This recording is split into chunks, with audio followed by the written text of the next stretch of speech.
السلام علیکم ورحمۃ اللہ وبرکاتہ۔ الحمد للہ رب العالمین والعاقبۃ للمتقین، والصلاۃ والسلام علی اشرف الانبیاء والمرسلین وعلی آلہ وصحبہ اجمعین، اما بعد فقد قال اللہ تبارک وتعالی فی القرآن المجید والفرقان الحمید، اعوذ باللہ من الشیطان الرجیم، بسم اللہ الرحمن الرحیم۔ قل اغیر اللہ ابغی ربا وہو رب کل شیء ولا تکسب کل نفس الا علیہا ولا تزر وازرة وزر اخرى ثم الى ربکم مرجعکم فینبئکم بما کنتم فیہ تختلفون وهو الذي جعلكم خلائف الأرض ورفع بعضكم فوق بعض درجات ليبلوكم فيما آتاكم إن ربك سريع العقاب وإنه لغفور رحيم۔ صدق الله العلي العظيم۔ وقال تعالى في مقام آخر في شأن حبيبه الكريم إن الله وملائكته يصلون على النبي يا أيها الذين آمنوا صلوا عليه وسلموا تسليما اللهم صل سيدنا۔ حضرین کرام، معزز السامعین، ابھی میں نے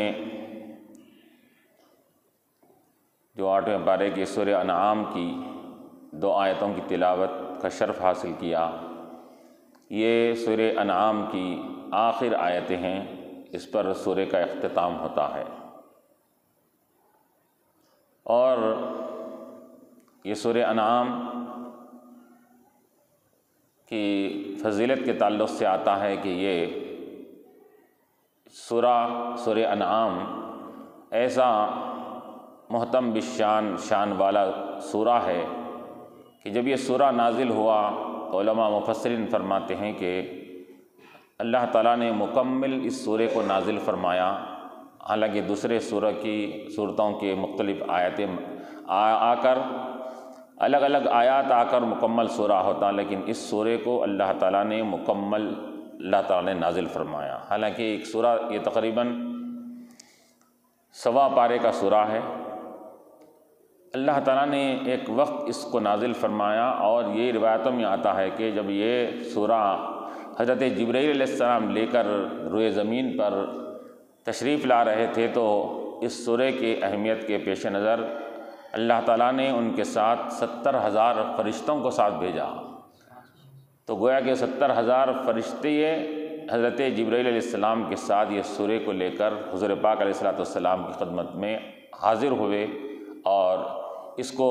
حضور علیہ السلام کے سامنے اس کی تلاوت فرمائی۔ اسی وجہ سے اللہ تعالیٰ حدیثوں میں آتا ہے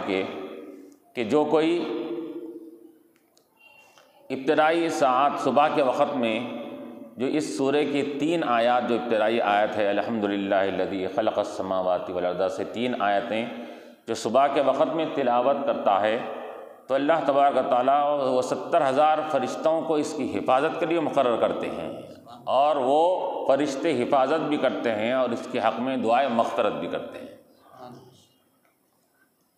اور یہ سورہ کی ابتدا اللہ تعالیٰ نے حمد اپنی تعریف سے اس کی ابتدا فرمائی کہ الحمدللہ الذی خلق السماوات والارض، اور تو اپنی شان اور عظمت کا اظہار اس سورے سے فرمایا۔ تو اس سورے کی آخر آیت کے اندر بھی اپنی شان کا اظہار فرمایا، وَهُوَ الَّذِي جَعَلَكُمْ خَلَائِفَ الْأَرْضِ، وہ ذات ہے عظیم الشان ذات جس نے تم کو اپنا روئے زمین میں خلیفہ بنایا۔ تو ابتدا میں بھی اللہ تعالیٰ نے اس سورے کی ابتدائی آیت میں اپنی شان کا اظہار فرمایا، تو اس کی آخر آیت میں بھی شان کا اظہار فرمایا، اور اس سورے کی ابتدا الحمد سے فرمائی، تو اس کا اختتام انہ لغفور الرحیم پر اس کا احترام فرمایا۔ ابتدا ہوئی حمد اور تعریف سے اللہ تعالیٰ کی، اور اس کا انتہا ہوا غفور الرحیم کے ذریعے سے۔ وہ تو اس کا مطلب یہ نکلا کہ جو کوئی اللہ تعالیٰ کی تعریف بجا لاتا ہے، اس کا شکر گزار رہتا ہے، ہمیشہ اس کی نعمتوں کا پر اظہار تشکر کرتا رہتا ہے، تو جو اپنی عادت شکر کا بنا لیتا ہے اللہ تبارک و تعالیٰ اس کے لیے غفور بھی ہے، رحیم بھی ہے اس کے لیے۔ تو یہاں پر اللہ تعالیٰ آخر 2 آیتیں ہیں، قل اغیر اللہ ابغی ربا وہو رب کل شیء، کہ اب یہاں پر حضور پاک علیہ الصلوۃ والسلام سے خطاب کیا جا رہا ہے، حبیب صلی اللہ علیہ وسلم آپ فرما دیجئے کہ چونکہ یہ آیت کے شان نزول کے تعلق سے آتا ہے، ولید ابن مغیرہ جو سرغنہ سرکش کافر تھا، یہ مختلف موقعوں پر یہ مسلمانوں سے یہ اس قسم کی اپنی سرکشی کا اظہار کرتا تھا، تو وہ ولید ابن مغیرہ اور دوسرے اس کے ساتھ کے بعض کفار نے یہ حضور پاک علیہ الصلوۃ والسلام کے سامنے اور صحابہ کے سامنے پیشکش رکھی کہ تم ہمارے معبودان باطل کی عبادت کرو، ہمارے بتوں کی عبادت کرو، اگر کل جیسا کہ تم کہتے ہو کہ اگر ہم عبادت غیر اللہ کی کریں گے تو ہم پکڑ میں آ جائیں گے، اللہ تعالی ہم کو سزا دے گا اور ہم کو دوزخ میں جلائے گا، تو اس نے کہا کہ تمہارے گناہوں کو اگر کل پکڑے جاؤ گے تو تمہارے گناہوں کو ہم سر لے لیں گے، تمہارے گناہوں کو ہم اپنے اوپر لے لیں گے، اس کے اندر تم کو ہم سزا نہیں دلائیں گے۔ اس نے کہا تو یہ آیت نازل ہوئی کہ قل اغیر اللہ ابغی ربا وہو رب کل شیء ولا تکسب کل نفس الا علیہا، کہ کوئی نفس وہ جو بھی کام کرتا ہے وہ اس کا ذمہ دار وہ خود ہوتا ہے، اور ولا تزر وازرۃ وزر اخری، ایک بوجھ اٹھانے والا کسی دوسرے کے بوجھ کو نہیں اٹھائے گا، ایک کا گناہ دوسرے کے سر، دوسرے کا گناہ اس کے سر نہیں ڈالا جائے گا۔ یہ آیت نازل ہوئی، اور پھر یہ بھی بتایا گیا کہ حبیب آپ فرما دیجئے کہ یہ بتوں کی عبادت کی طرف وہ لوگ آپ کو، یہ آپ کے صحابہ کو یہ دعوت دے رہے ہیں، تو آپ فرما دیجئے کہ قل اغیر اللہ ابغی، چونکہ اس سے پہلے کی آیات میں حضور پاک علیہ الصلوۃ والسلام نے فرمایا تھا کہ لوگوں یاد رکھو کہ ان صلاتی و نسکی و محیای و مماتی للہ رب العالمین، کہ میری نماز، میری عبادتیں، میرا جینا، میرا مرنا سب رب العالمین کے لیے ہے، میرا ہر کام رب العالمین کے لیے ہے۔ تو اب یہاں اللہ تعالیٰ فرما رہا ہے، فرما دیجئے کہ قل اغیر اللہ ابغی، کہ اللہ کے علاوہ، اللہ کو چھوڑ کر میں ابغی چاہوں گا، ربن دوسرے رب کو چاہوں میں، وہو رب کل شیء، حالانکہ وہ ذات اللہ تعالیٰ کی تو ایسی ہے کہ وہ ہر چیز کا رب ہے، وہ تو ہر شے کا رب ہے وہ، تو جب ہر شے کا رب ہے تو میں کیسا کسی بھی شے کو میں اپنا رب کیسا مان سکتا ہوں؟ کیونکہ کوئی بھی شے جو مربوب ہوگی، بندہ ہوگی، تو جو بندہ ہوگی تو وہ معبود نہیں ہو سکتی۔ تو اللہ کے علاوہ جتنی مخلوق ہے سب یہ مخلوق ہے اور بندے ہیں اللہ تعالیٰ کے، اور جو بندہ ہوتا ہے وہ اس کی عبادت نہیں کی جاتی بلکہ خالق اور مالک اور رب کی عبادت کی جاتی ہے اس کے اندر۔ تو کہا گیا کہ اللہ تعالیٰ تو ہر ایک کا رب ہے، تم جس کی عبادت کرتے ہو بتوں کی، دیوتاؤں کی، ان کا بھی وہ رب ہے اس کے اندر، اور تم یہ کہتے ہو کہ میں ان کی عبادت کروں۔ قل اغیر اللہ، کہ اللہ کو چھوڑ کر اور دوسرا معبود بناؤں میں، اغیر اللہ ابغی ربن۔ تو یہاں حضور سے کہا جا رہا ہے، فرمائیے کہ میں تو دنیا میں بتوں سے نفرت دلانے کے لیے آیا ہوں، تم مجھے بتوں کی طرف راغب کر رہے ہو، میں بت شکن بنا کر بھیجایا گیا ہوں اور بتوں کی نفرت دلا کر تم کو ایک معبود کے قریب کرنے کے لیے دنیا میں آیا ہوں، تو تم مجھے اس کی طرف بلا رہے ہو۔ ارے وہ بتوں کی عبادت میں کیا کروں گا، کہ بتوں کا معاملہ یہ ہے کہ میں جب بتوں کے پاس سے گزرتا ہوں تو بتیں خود میرے پیروں پر گر جاتے ہیں، میرے سامنے سجدہ ریز کرتے ہیں۔ تو جو بتیں میرے سامنے سجدہ ریزی کر رہے ہیں اور میرے سامنے میرے پیروں پر گر جا رہے ہیں، تو پھر وہ ایسے بتوں کی میں کیسے عبادت کروں گا؟ گویا کہ وہ بت بھی یہ میرے پیروں پہ گر کر بتلا رہے ہیں کہ یہ لوگوں کو سبق دے رہے ہیں کہ ہم نے اپنی عبادت کا ان کو حکم نہیں دیا، یہ اپنے طور پر ہم کو اپنا معبود بنائے ہوئے ہیں اس کے اندر۔ ہم تو وہ جمادات، وہ پتھر والی مخلوق بھی کہہ رہی ہے، کیا کہہ رہی ہے اے نبی علیہ الصلوۃ والسلام، ہم تو آپ کے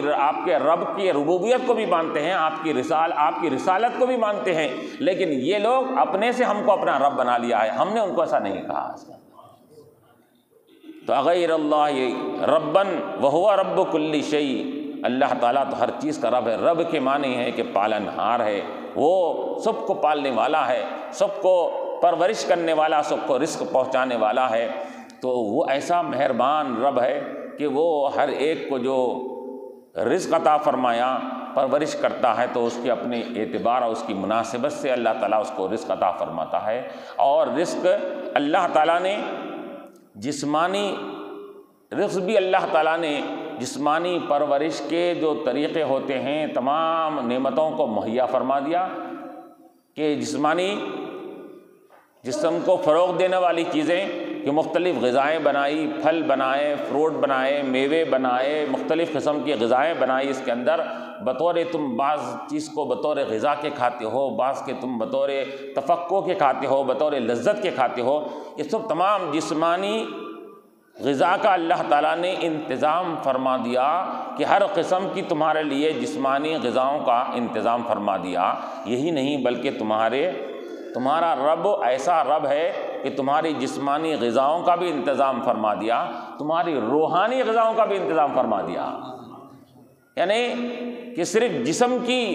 تربیت اور نشو و نما ہی یہ سب کچھ نہیں ہے، جسم کی نشو و نما کے ساتھ یہ مقصد یہ ہے جسم کی نشو و نما کا، کہ اس جسم کے نشو و نما کے ساتھ تمہاری روح کو پروان ملے، روح کو ترقی ملے۔ اس کے لیے روح کے ترقی دینے والی، روح کو غذا پہنچانے والے چیزوں کو بھی ہم نے تمہارے لیے مہیا کر دیا۔ اور روح کو غذا پہنچانے والی، روح کو ترقی دلانے والی کیا چیز ہے؟ تو علماء فرماتے ہیں نبی کی ذات ہے، قرآن ہے، اور صاحب قرآن ہے۔ اور یہ تمام اللہ تعالیٰ نے جو ہدایت کے سامان مہیا فرما دیے ہیں، وہی کو اللہ تعالیٰ نے نازل فرما کر، وہی انسان کی روح کی غذا ہے۔ قرآن انسان کی روح کی غذا ہے۔ نبی علیہ الصلوۃ والسلام کی ذات بابرکت، آپ کی زندگی انسانوں کی روح کی غذا ہے اس کے اندر۔ تو گویا کہ اللہ تعالیٰ نے بندوں کے تمام روحانی، جسمانی تمام غذاؤں کا اللہ تعالیٰ نے انتظام فرما دیا۔ دیکھو وہ کیسی شان والا رب ہے کہ تمہارے صرف جسم کو نہیں، تمہاری روح کو بھی تمہاری غذا کے لیے، کیا ہے، تقویت پہنچانے کے لیے اللہ تعالیٰ نے اسباب یہ مہیا فرما دیے ہیں۔ اور یاد رکھو کہ روحانی ترقی ہی یہ مقصد ہے انسان کی زندگی کا، جسمانی ترقی یہ مقصد نہیں ہے۔ اب چونکہ روحانی ترقی بغیر جسمانی یہ ترقی اور جسمانی پرورش کے نہیں ہو سکتی، اس وجہ سے اللہ تعالیٰ نے جسمانی غذاؤں کو بھی تمہارے لیے ہمہ اقسام کے مہیا فرما دیا۔ لیکن اس کا مطلب یہ نہیں کہ جسمانی غذاؤں میں پڑھ کر اپنے روح کو تم بجھا دو، اپنے روح کی غذا کو ختم کر کے اس کو تم ماندہ اور اس کو شکستہ کر دو اور اس کو مردہ کر دو، یہ مقصد نہیں ہے۔ بلکہ وہ غذائیں ہم نے جو تم کے لیے مہیا کی ہے، اس کو کھا کر، اس سے جسم کو فروغ دے کر، اب اس کے بعد تم اپنے روح کو ترقی دینے کی کوشش کرو اس کے لیے۔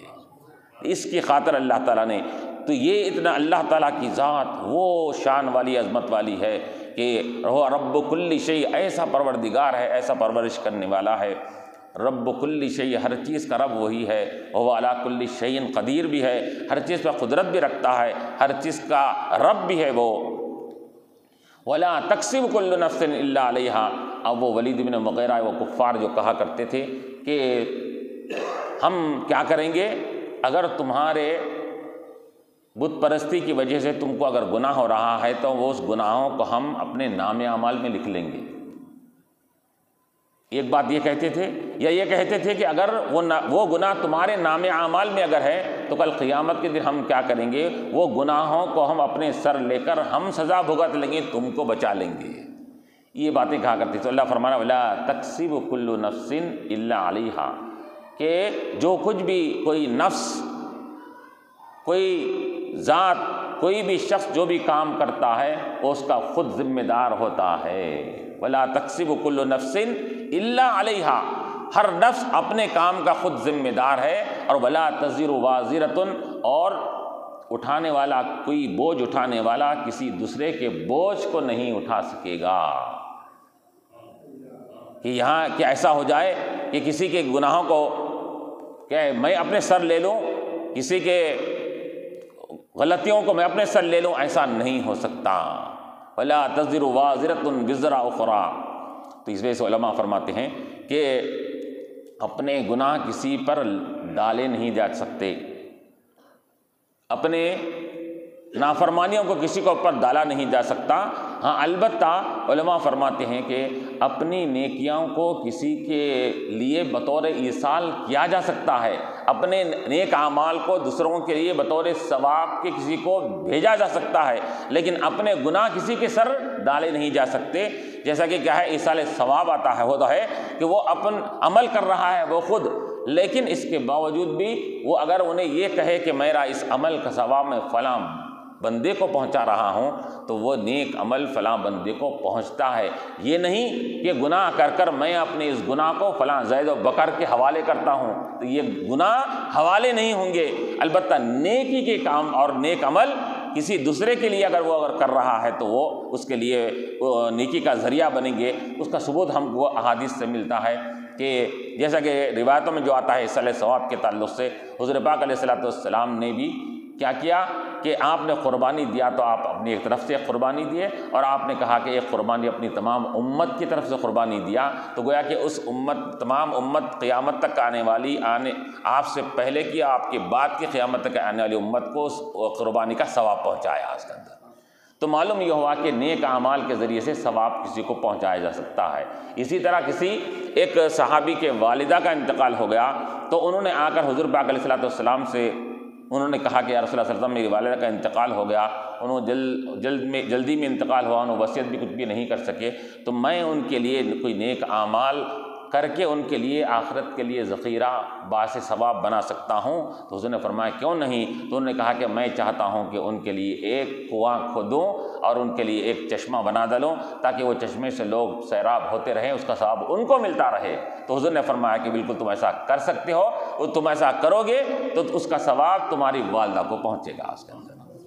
تو معلوم یہ ہوا کہ انسان کا نیک عمل، اس کا ثواب اگر وہ اپنی طور پر کسی کو پہنچا رہا ہے تو پہنچ سکتا ہے۔ چنانچہ انہوں نے آ کر، وہ صحابی نے آ کر ایک کنواں کھودا، چشمہ کھود کر انہوں نے کیا کہا؟ اللہم ہذہ لأمی، کہا اے اللہ میں یہ چشمے کو اپنی ماں کے نام سے معنون کرتا ہوں، موسوم کرتا ہوں۔ تو اپنے ماں کے نام سے انہوں نے اس کو اپنے کچھ چشمے کو موسوم کر دیا اور کہا کہ یہ میری ماں کا ہے، یعنی اس کا جو بھی پانی پئیں گے تو اس کا ثواب میری والدہ کو ہوگا اس کے اندر۔ تو معلوم یہ ہوا کہ گناہ ایک کا دوسرے کے سر نہیں جا سکتا، لیکن نیکیاں اگر کوئی کرتا ہے اور اپنے نیکوں کو اپنے خوش دلی کے ساتھ، اپنی رضامندی کے ساتھ اپنی نیکیوں کو دوسرے کے لیے ایصال کرنا چاہتا ہے، تو اس کا اللہ تبارک تعالیٰ وہ ایصال اس کو پہنچاتا ہے۔ یہ نہیں کہ اس کا مطلب یہ نہیں کہ روایتوں میں آتا ہے کہ ایصال ثواب کرنے والے کے لیے کہ وہ اگر کسی کے لیے ایک پارہ پڑھ کر ثواب پہنچایا کسی کو، تو یہ مطلب نہیں کہ اس کا پورا ایک پارے کا ثواب صرف وہ مرحوم کو مل جاتا ہے، اس کو کچھ بھی نہیں۔ اللہ تعالیٰ وہ ذات رحمان، وہ اتنی کرم فرمائی سخاوت کرنے والی ذات ہے کہ اللہ تبارک و تعالیٰ یہ اس کے ایصال ثواب کرنے کی وجہ سے جس کے لیے کرا ہے اس کو ثواب دے کر اللہ پڑھنے والوں کو بھی مکمل ثواب عطا فرمائے گا۔ یہ ہے اللہ تعالیٰ کا، یہ اس کا کیا ہے فیاضی اور اس کے رحم کرم کا یہ معاملہ ہے اس کے اندر۔ تو وَلَا تَكْسِبُ كُلُّ نَفْسٍ إِلَّا عَلَيْهَا وَلَا تَزِرُ وَازِرَةٌ وِزْرَ أُخْرَىٰ ثُمَّ إِلَىٰ رَبِّكُمْ مَرْجِعُكُمْ۔ تو ان سے رد کر دیا گیا کہ تم جو کہتے ہو کہ تمہارے گناہ کو ہم لے لیں گے، تو یاد رکھو کوئی کسی کے گناہ کو اپنے سر نہیں لے سکتا، یہاں تک کہ کل قیامت کے دن تم تو یہاں پر ابھی قیامت کی ہولناکی کو دیکھا نہیں، وہاں کے منظر کو دیکھا نہیں، تم یہاں پر یہ باتیں کر رہے ہو۔ قیامت کی ہولناکی، وہاں کا منظر تو یہ عالم ہوگا کہ وہاں پر تم کیا ہمارے گناہوں کو لے سکتے ہو؟ وہاں تو ایک ایک نیکی کے لیے لوگ ترسیں گے، وہاں پر تو ایک ایک نیکی کے لیے ترسے گا، اور وہاں پر یہاں معاملہ یہ ہوگا کہ یہ یود المجرم لو یفتدی من عذاب یومئذ ببنیہ، کہ مجرم کہے گا اس دن کہ کاش کہ میں آج کے دن کے عذاب سے بچ جاؤں، تو وہ میں اگرچہ کہ لو یفتدی من عذاب یومئذ، کہ میں اپنے دینے کے لیے تو وہاں مال و دولت نہیں ہے، کسی کچھ بھی دے کر فدیہ دے کر چھوڑ جائے، تو وہ یہ چاہے گا کہ میرے بچوں کو لے لو، میرے اولاد کو لے لو۔ لو یفتدی من عذاب یومئذ ببنیہ وصاحبتہ واخیہ میری بیوی کو لے لو، میرے بھائی کو لے لو،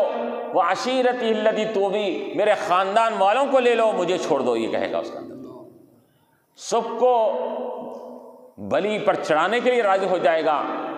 جن کی خاطر دنیا میں وہ دنیا کافی تقدم کرتا تھا، جن اولاد کی خاطر، جن بیوی کی خاطر، وہی بیوی اور اولاد کو یہ داؤ پر لگانے کے لیے تیار ہو جائے گا وہاں کی ہولناکی کو دیکھ کر وہاں پر۔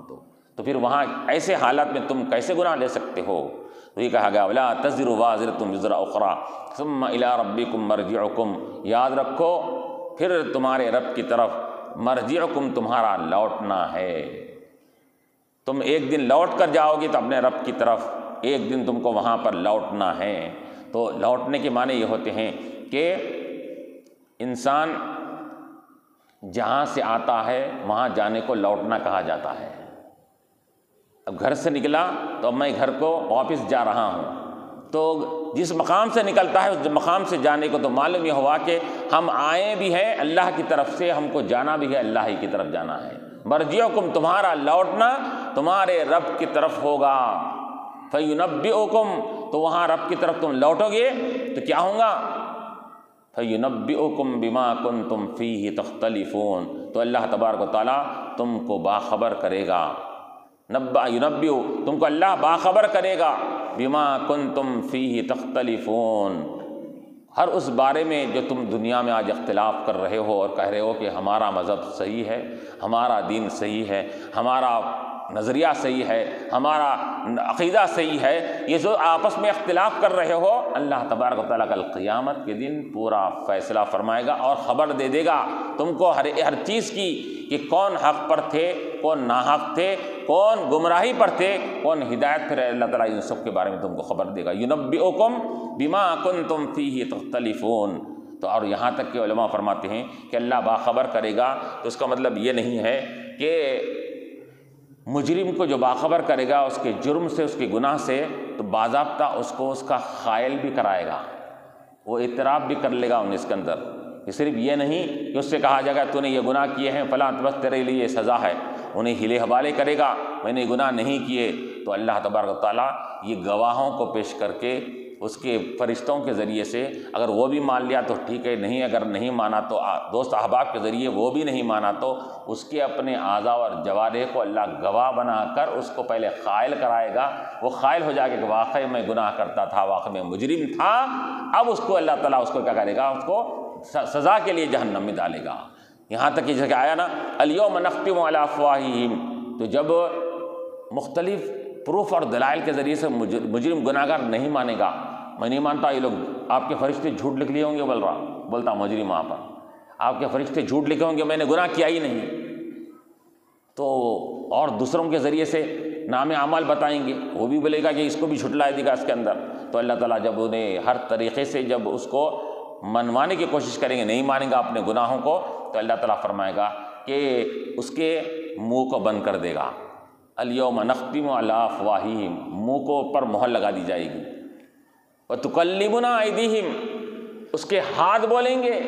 اس کے پیر بولیں گے، اس کی زبان بولے گی۔ وتکلمنا ایدیہم وتشہد ارجلہم، ہاتھ پیر گواہی دیں گے، کیا بولیں گے؟ کہ یہ ہاتھ گواہی دیں گے کہ تو ان ہاتھوں سے تو نے یہ فلاں فلاں گناہ کیے۔ پیر کہیں گے کہ تو یہ ان پیروں کے ذریعے سے تو فلاں فلاں جا کر تو نے گناہ کیا تھا، پیر گواہی دیں گے۔ تو وہ اب اس کے لیے کوئی چارہ نہیں رہے گا، کیونکہ اب یہ گواہ تو اس کا خود اپنا ذاتی گواہ ثابت ہوگا، سامنے ظاہر ہوگا اس کے اندر، اب لا محالہ اس کو ماننا پڑے گا۔ جب اعتراف کرے گا تو اللہ تعالیٰ اس کو جہنم میں دلائیں گے۔ تو ینبئکم، اللہ تم کو باخبر کرے گا، بما کنتم فیہ تختلفون، کہ تم کس بارے میں دنیا میں اختلاف کرتے تھے، کس کس چیزوں کے لیے اختلاف کرتے تھے، کون حق پر ہے کون ہدایت پر ہے، اللہ اس سب کے بارے میں خبر دے گا۔ وَهُوَ الَّذِي جَعَلَكُمْ خَلَائِفَ الْأَرْضِ وَرَفَعَ بَعْضَكُمْ فَوْقَ بَعْضٍ دَرَجَاتٍ۔ پھر اللہ تعالیٰ دوسری آیت میں فرما رہا ہے وہی ذات ہے، یہاں پر بھی وَهُوَ الَّذِي، اور وہ ذات جو وَهُوَ الَّذِي کا لفظ آتا ہے تو اللہ تعالیٰ کبھی اپنی کیا ہے صفت اور اپنی شان و عظمت کو ظاہر کرنے کے لیے کبھی یہ کہتا ہے اور کبھی اپنے احسانات کو ظاہر کرنے کے لیے، احسانات کو گنوانے کے لیے فرماتا ہے۔ لوگوں یاد رکھو وہ ذات ہے جس نے تم پر یہ احسانات کیے ہیں۔ اس کے اندر هو الذی بعث فی الامیین رسولا منہم، وہ ذات ہے جس نے تم پر احسان کیا کہ تمہارے اندر ایک اللہ اپنے حبیب علیہ الصلوۃ والسلام کو بھیجا۔ تو یہاں فرمایا جا رہا ہے الذی جعلکم، وہی ذات ہے، اس ذات کا تم پر احسان ہے کہ جس نے جعلکم خلائف الارض، جس نے تم کو کیا بنایا؟ زمین کا خلیفہ بنایا۔ زمین کا خلیفہ بنایا، تو زمین کا خلیفے سے کیا مراد ہے؟ اس کی 2-3 صورتیں مفسرین نے لکھی ہے کہ ایک تو تم کو پہلے والوں کا خلیفہ بنایا، یا روئے زمین پر پہلے جب آبادی ہوئی تو اس وقت صرف کیا تھے؟ انسان کا ابھی وجود نہیں تھا، انسان کا بھی وجود نہیں تھا، تو انسان کے وجود سے پہلے جنات اور جانور رہتے تھے۔ یہاں پر جنات کا وجود انسانوں سے پہلے ہے، جنات کا وجود انسانوں سے پہلے، جانوروں کا وجود بھی انسانوں سے پہلے ہے۔ تو اللہ تعالیٰ نے جعلکم خلائف الارض، تم کو زمین کا خلیفہ بنایا۔ کیسا خلیفہ بنایا؟ کہ وہ جنات اور جانور روئے زمین پر پھیلے ہوئے تھے، تو اللہ تعالیٰ نے تم کو جب پیدا کیا تو جنات کو جنگلوں میں، صحراؤں میں کر دیا، جانوروں کو بھی دور کر دیا، اور تم کو اس زمین کا خلیفہ بنایا۔ اس کے اندر ان کو ہٹا دیا یہاں سے، ورنہ وہ پورے آبادی میں پھیلے ہوئے تھے اس وقت۔ کون؟ جنات بھی۔ تو اللہ تعالیٰ نے جنات کو صحراؤں، جنگلوں میں، اللہ تعالیٰ نے بیابانوں میں ان کو کر دیا۔ اسی طرح جانوروں میں بھی اکثر جانوروں کو اللہ تعالیٰ نے جنگلوں میں ان کو بکھیر دیا، اور تم کو اللہ تعالیٰ نے اب اپنا خلیفہ بنایا۔ ایک اور دوسرے معنی یہ ہے کہ تم سے پہلے والوں کا تم کو خلیفہ بنایا، کہ پہلے آدم علیہ السلام کی امت آئی، اس کے بعد پھر نوح علیہ السلام، فلان، اس کے بعد پھر فلاں کی امت ہوتے ہوتے ہوتے ہوتے آخر میں تم کو سابقہ امتوں کا تم کو خلیفہ بنایا، اور تم کو آخری امت بنایا، جیسا کہ تمہارے نبی کو آخری نبی بنایا۔ تو تم کو اللہ تعالیٰ نے پہلے والوں کا خلیفہ بنایا، جانشین بنایا۔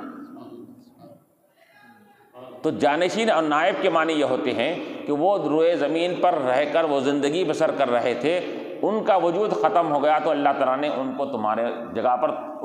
تم کو ان کا قائم مقام بنا کر تم کو پیدا فرمایا۔ اس کے اندر تیسرے معنی علماء نے یہ بھی کہا کہ تم کو اپنے ماں باپ اور دادا پردادا کا خلیفہ بنایا۔ اب تک دادا تھے، پردادا تھے، اب دادا کا خلیفہ بیٹا بنا، بیٹے کا خلیفہ اس کا بیٹا بنا، اس کا بیٹے کا خلیفہ اس کا بیٹا۔ اس طرح اللہ تعالیٰ نے ہر ایک کو بعد میں آنے والوں کو اپنے پہلے والوں کا خلیفہ بناتا گیا۔ کہ خلیفہ کے معنی ہے جانشین، کہ اب تک اللہ تعالیٰ نے تم کو، تمہارے داداؤں کو اللہ تعالیٰ نے کیا کیا تھا کہ روئے زمین میں چلنے پھرنے، تمام نعمتوں سے استفادہ کرنے کا موقع دیا تھا۔ ان کا انتقال ہوا، اس کے بعد تمہارے والدین کے بعد تمہارے بعد تمہاری اولاد، یہ سلسلہ جاری رہے گا۔ تو یہ تم کو اپنے پہلے والوں کا خلیفہ بنایا، کہ جعلکم خلائف الارض ورفع بعضکم فوق بعض، اور اللہ تعالیٰ نے تم میں سے بعض، رفع بعضکم فوق بعض درجات، تم میں سے بعض کو بعض پر کئی درجے بلندی عطا فرمائی۔ یعنی دنیا میں انسان ہونے کے لحاظ سے تو سب برابر ہے، لیکن اللہ تعالیٰ فرما رہا ہے یہاں پر عمل کے اعتبار سے، اور اس کے اپنے کارناموں اور کوشش کے اعتبار سے، اور اس کے اپنے نیکی اور گناہوں کے اعتبار سے، اور تقوی اور ایمان کے اعتبار سے ہر ایک کا درجہ الگ الگ ہے اس کے اندر۔ ورفع بعضکم فوق بعض، تم میں سے بعض کو بعض پر بلند کیا، درجات، کئی درجے بلند کیا اس کے اندر۔ تو علماء فرماتے ہیں کہ اللہ تبارک و تعالیٰ نے سب سے پہلے انسان کو خود اللہ تعالیٰ نے بلندی عطا فرمائی کہ اشرف المخلوقات بنایا، تمام مخلوقات میں سب سے اشرف الاعلیٰ بنایا اس کے اندر۔ اور لیکن اس کے بعد پھر جو ایمان والا ہے، ایمان لا لیا، تو اللہ تعالیٰ نے اس کے درجے میں اور بلندی عطا فرما دی۔ انسان تو بہت سے ہیں دنیا میں رہنے والے، لیکن ایمان والا یہ سب سے بڑا کامل انسان ہوتا ہے۔ تو اللہ نے ایمان دے کر کسی کا درجہ بلند کیا، ایمان کے بعد تقویٰ پرہیزگاری دے کر کسی کا درجہ بلند فرمایا، کہ ایمان ہے لیکن تقویٰ پرہیزگاری نہیں ہے، عام عوام الناس ہے اس کے اندر ہے، تو عوام الناس یہ صرف ایمان کے بنیاد پر فضیلت والے ہیں، لیکن وہ شخص جس کے پاس تقویٰ پرہیزگاری ہے اور جو تقویٰ اور اللہ سے ڈر کے زندگی بسر کر رہا ہے، اس کو اس عام ایمان والے پر بلندی حاصل ہے اس کے اندر۔ پھر اس میں تقوی میں بھی اللہ تعالیٰ نے مختلف درجے رکھا اس کے اندر، متقین میں بھی اللہ تعالیٰ نے درجے رکھا اس کے اندر، متقی اور پرہیزگاروں میں، کہ کسی کو اللہ تعالیٰ نے اپنا قرب عطا فرمایا تو صالحین کی فہرست میں رکھا، کسی کو صدیقین کی، کسی کو شہداء کی، کسی کو اولیاء کی کہے اللہ تعالیٰ نے فہرست میں رکھا کہ اتنا قرب عطا فرمایا کہ اس کو اپنا ولی بنا لیا۔ تو یہ اللہ تعالیٰ کی درجے کی بلندی کی علامتیں ہیں اس کے اندر، کہ اللہ تعالیٰ جس کی صلاحیت ہے، جس کی جیسی رہی، اس کے اعتبار سے اللہ تعالیٰ نے اس کو بلندی عطا فرمائی۔ وَرَفَعَ بَعْضَهُمْ فَوْقَ بَعْضٍ دَرَجَاتٍ، اور پھر علماء فرماتے ہیں کہ یہاں پر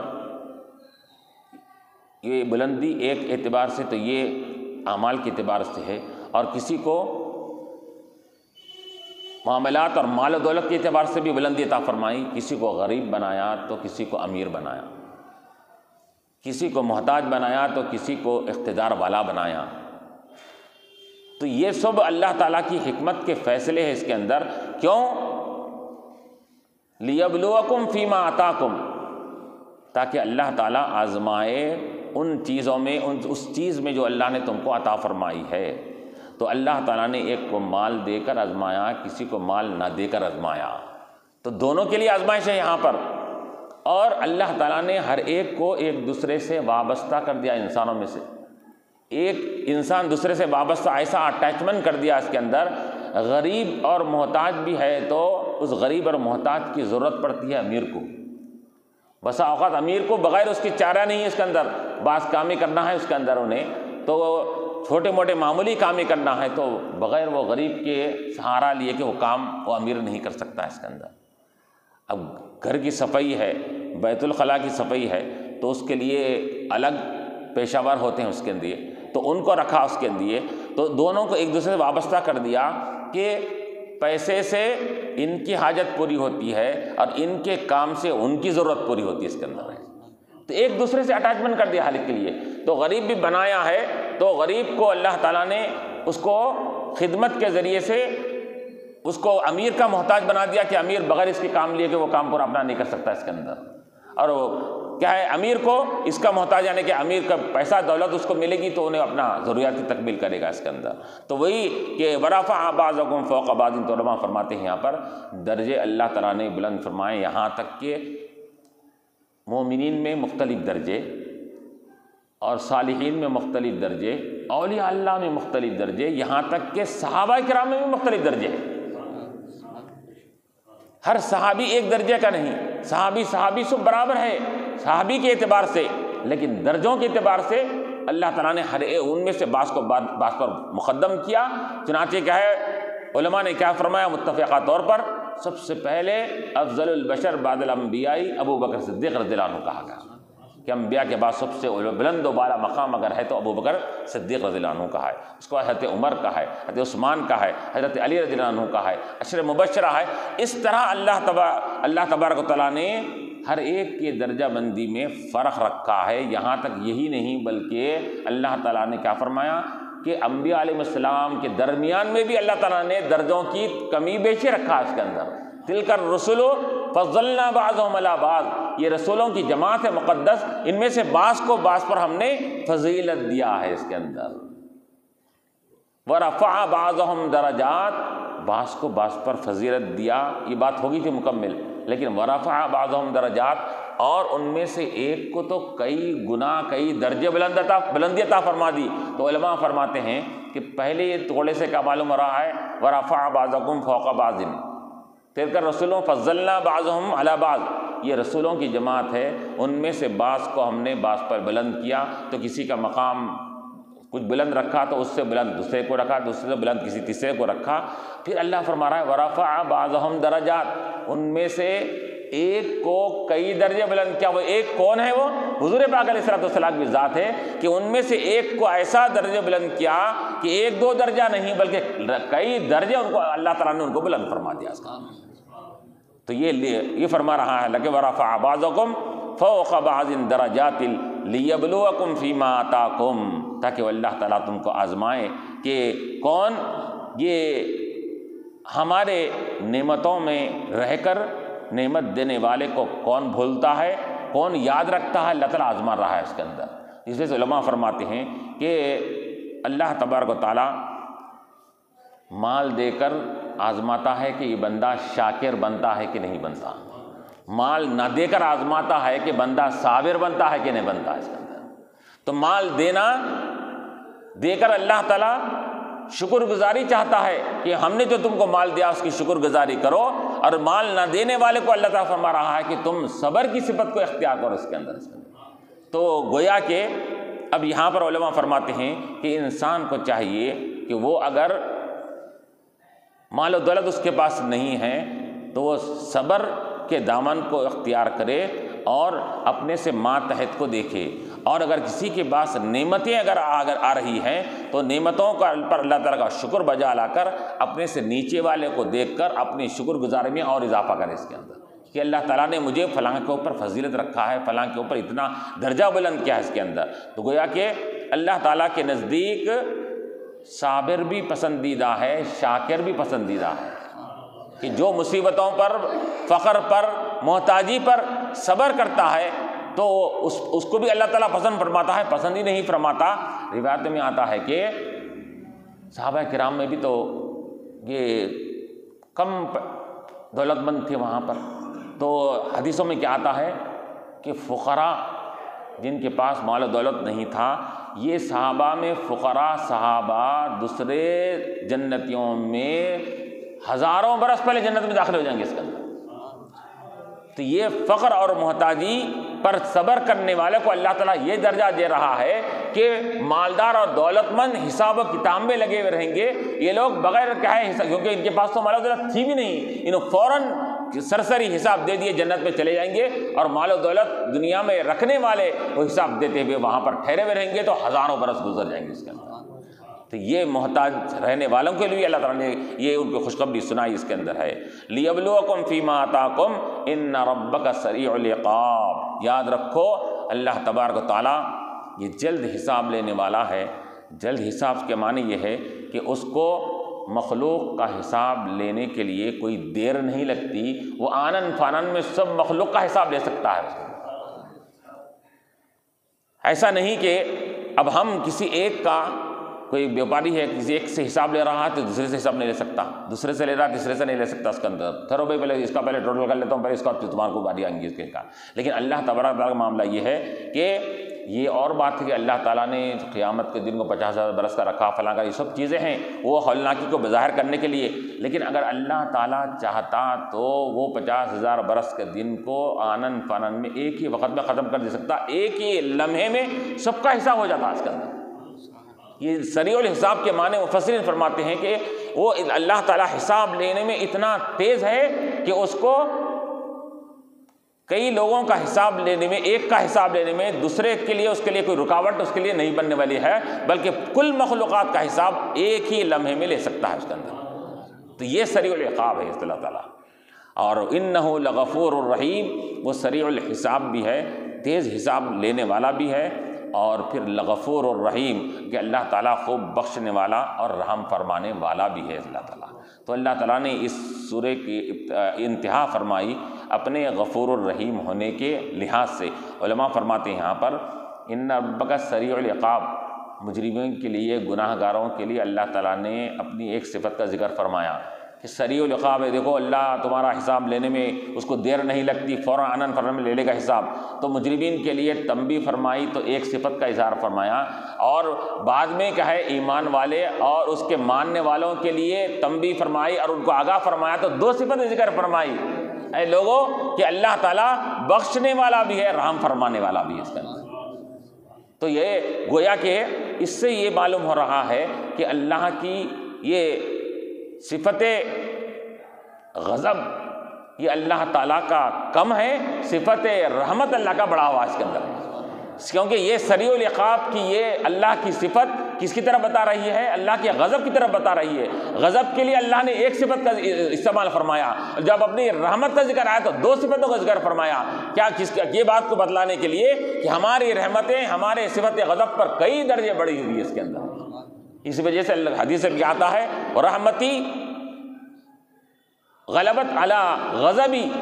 کہ میری رحمت میرے غضب پر بھاری ہے اور غالب آ چکی ہے اس کے اندر، یعنی میں غضب اور غصہ لوگوں پر کم کرتا ہوں، رحم و کرم زیادہ کرتا ہوں اس کے اندر۔ یہی الغفور الرحیم کہ اللہ کی ذات۔ اور علماء نے یہ بھی فرمایا کہ غفور کے معنی یہ ہے کہ جو بندہ اللہ کی بارگاہ میں متوجہ ہونا چاہتا ہے، اللہ تعالیٰ اس کو خوشخبری سنا رہا ہے کہ تو ہمارے طرف آ جا، ہم